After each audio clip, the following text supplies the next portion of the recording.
Fala, meus amigos, tudo bem? Eu sou o Bruno, este aqui é o meu canal, um lugar onde eu falo sobre teologia, sobre livros, sobre Bíblia, vida cristã, e você é convidado a se inscrever aqui para receber conteúdos sobre este assunto. Eu já ouvi muita gente dizer aquela frase: a teologia esfria o crente, como se estudar sobre Deus fosse te afastar de Deus, o que é uma coisa louca de se pensar. Porque como que você vai aprender mais sobre o teu Criador, sobre o teu Salvador, sobre aquele que te gerou nele? Como que isso vai fazer você se afastar dele? Como que isso vai te levar para longe dele? Muito pelo contrário, a Bíblia nos mostra, as Escrituras nos mostram, e a nossa própria experiência lendo e estudando sobre a palavra de Deus, nos mostra que quanto mais a gente aprende de Deus, mais vislumbrado com a glória dele nós ficamos. Então, não faz sentido nenhum essa frase, né? Até porque ela é embasada num texto bíblico, mas é totalmente antibíblica, porque o texto a qual ela é embasada é um texto que não está falando sobre a questão do estudo da teologia, e ele não está fazendo também uma diferenciação entre a doutrina, entre o estudo, entre a letra, entre a lei e entre o Espírito, como se fossem duas coisas separadas, como se a experiência no Espírito Santo, as coisas místicas fossem uma realidade e o estudo da palavra, a racionalidade da fé fosse outra questão. E o texto que é utilizado por muitas pessoas, que é o texto interpretado de forma errada, é o de 2 Coríntios, no capítulo 3, versículo 6,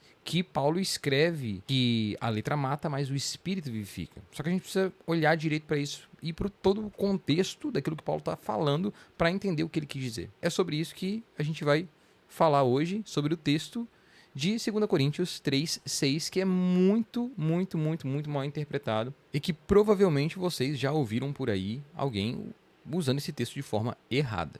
Então eu quero explicar o contexto de 2 Coríntios para a gente poder entender por que Paulo disse essa frase. Paulo foi o plantador da igreja de Corinto, como a gente sabe, e ele descobriu, né, chegou até ele relatos de que estava havendo problemas naquela igreja, né, que estava tendo imoralidade sexual, que estava tendo divisões no meio daquela igreja, e então, em resposta a isso, Paulo escreve a carta de 1 Coríntios, trazendo exortação, trazendo correção para a igreja de Coríntios.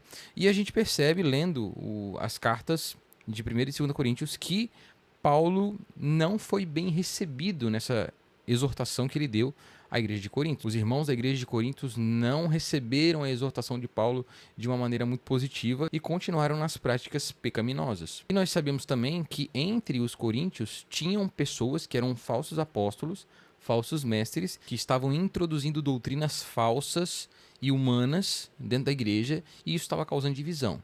E esses homens também estavam pondo em xeque a autenticidade de Paulo como um apóstolo de Jesus Cristo. Então eles estavam começando a minar o coração dos irmãos da igreja de Coríntios contra o apóstolo Paulo. Então, depois de ele escrever 1 Coríntios e não ter uma resposta positiva dos irmãos, ele escreve mais algumas cartas para a igreja, tentando alertar eles, tentando exortar eles, e só depois disso, então, ele recebe resposta positiva da igreja. E a maioria dos cristãos, então, de Coríntios se arrepende e começa, então, voltar, começa a se arrepender de ter deixado os rudimentos, né, as bases que Paulo tinha implantado ali, de ter deixado a fé em Jesus e estar voltando agora para doutrinas falsas, para cumprimentos de regras de leis, que eram coisas que os falsos mestres estavam impondo também sobre os cristãos, né? Judaização e coisas do tipo assim. Então, na segunda carta de Paulo aos Coríntios, os irmãos da igreja já estão mais receptivos a Paulo, já estão arrependidos, pelo menos a grande maioria deles está arrependido,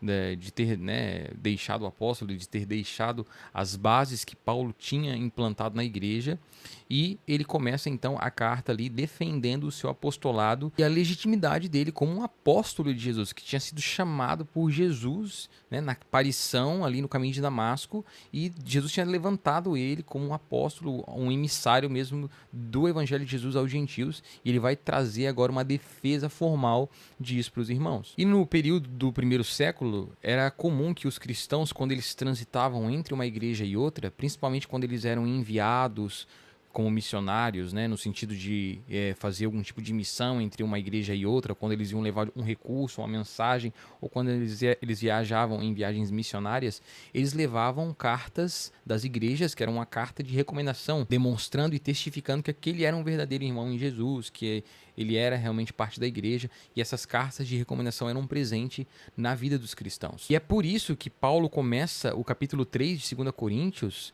falando que ele não precisa trazer cartas de recomendação. Ele fala, será que eu preciso trazer cartas de recomendação para vocês? Porque os falsos apóstolos estavam questionando a legitimidade de Paulo. E ele fala, olha, eu não preciso trazer cartas para vocês aí da igreja de Coríntios. No fim das contas, se não fosse eu, vocês nem existiriam. Se não fosse Paulo, a igreja de Coríntios nem existiria, porque foi o próprio Paulo que plantou ela.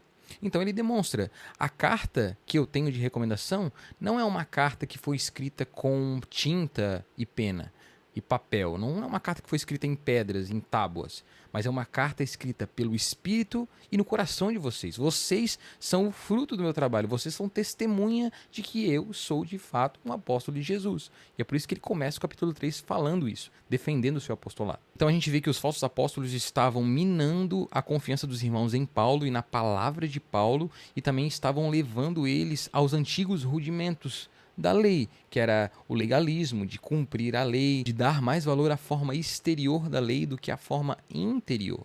Não que a lei era algo negativo, era algo ruim, o conteúdo da lei, o conteúdo da palavra, né, das ordenanças em si mesmo. O problema é que ela estava escrita em pedras, e Deus, lá nos profetas, já disse que queria escrevê-la nos corações dos homens. Então o problema é que ela não estava escrita nos corações. Então o problema não é a lei em si, o cumprimento da lei em si, mas é que estava se tornando, estavam voltando ao legalismo, ao cumprimento legalista da lei.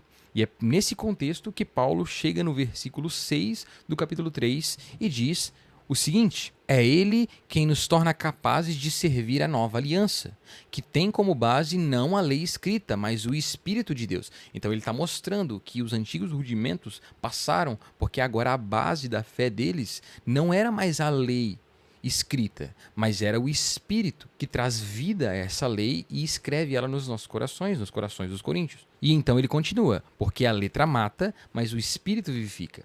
Então, o contexto disso aqui não é o estudo da teologia que mata, que esfria o crente. Não é o aprender sobre Deus que nos afasta de Deus, mas é o cumprimento legalista da lei que não consegue nos aproximar de Deus. Porque a lei foi revelada para morte, é isso que a palavra diz. Por quê? Porque quando a lei de Deus é revelada, ela demonstra a nossa incapacidade de cumpri-la. Então nós estamos mortos porque não conseguimos fazer aquilo que a lei manda. E porque uma vez que existe uma lei, existe uma condenação para aqueles que não cumprem a lei. Então é nesse aspecto que ela gera a morte. Mas o Espírito vivifica. Então o sentido disso aqui não é de você se tornar alguém frio se você estudar sobre Deus.